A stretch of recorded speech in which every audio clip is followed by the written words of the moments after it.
como el teorema de Pitágoras. Lo mismo el cerebro, ¿eh?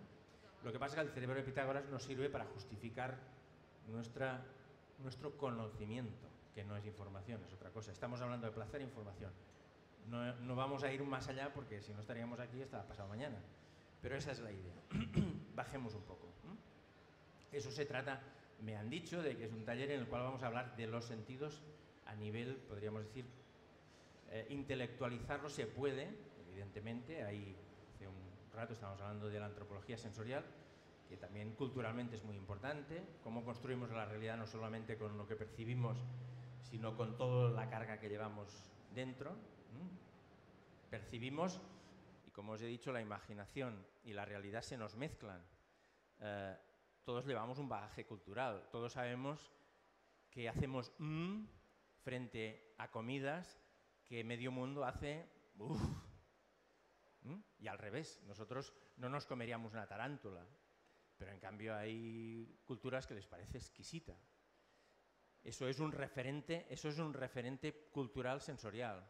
Construimos la realidad y la construimos colectivamente, pero ese es otro tema que necesitaríamos más amplitud. Lo que me interesa es que les quede claro el círculo de por qué adquirimos información, para qué sirven nuestros sentidos y cómo funciona nuestro sistema sensorial. Por una razón, porque si nosotros vamos a tener a una dama o un caballero sentados a nuestra mesa desconocido al que le vamos a servir platos, como mínimo tenemos que saber cómo funciona esta persona. Nos centramos mucho en lo que hay en el plato y muy poco en quién va a procesarlo, porque ya sabemos que lo que hay en el plato no existe, existirá en el cerebro de la persona que haga de comensal. Bueno, pues eso.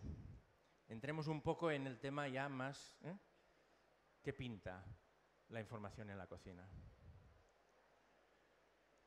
Bueno, cocina natural. Absolutamente falso. La cocina es lo más antinatural del mundo. No hay ninguna verdura que el huerto la dé cocinada. No hay ninguna comida, ninguna vaca, ningún buey, ningún venado que nos venga cocinado. No hay ningún pescado que nos venga al horno o a la brasa, nada. La cocina es precisamente transgredir la realidad y en eso los cocineros son unos privilegiados, porque son una de las poquísimas profesiones que tienen en sus manos la varita mágica de incrementar la información de la materia.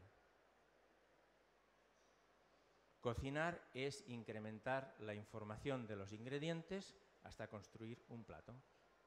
¿Por qué la gente come? La gente come porque si no su cerebro se abre. No come para nutrirse. Nutrirse bien, de acuerdo, pero eso lo hace cualquiera, cualquier bicho, cualquier gusano. Comemos por la necesidad de comer. Las moléculas, pero todo eso no llega a nuestro cerebro. Cuando decimos qué placer de este plato, no estamos hablando del placer que nos producen las moléculas, estamos hablando del placer que nos produce la información de ese plato. Podríamos comer algo absolutamente desnutrido, totalmente, sin ningún tipo de valor nutricional y lo podríamos encontrar extraordinario, maravilloso, placentero 100%. No tiene nada que ver, nunca conectamos el valor nutricional de un plato con el placer que nos produce.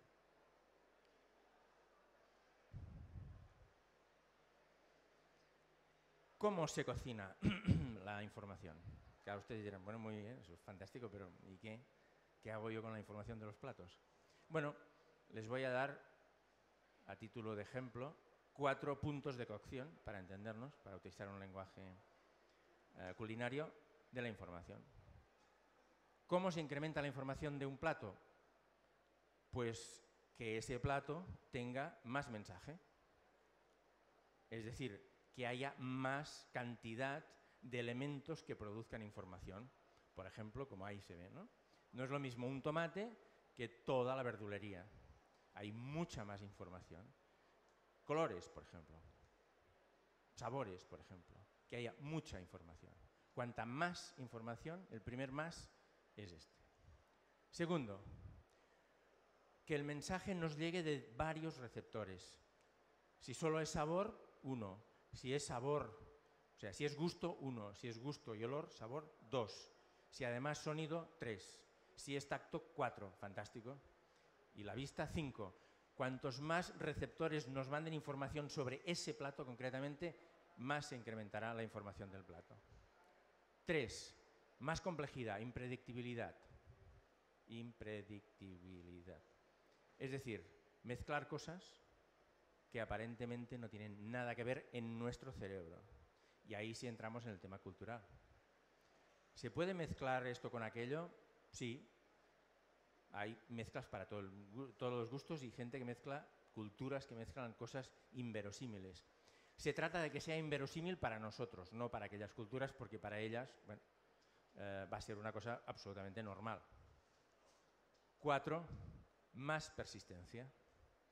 Cuanto más tiempo dure el mensaje, más cantidad de información nos va a llegar.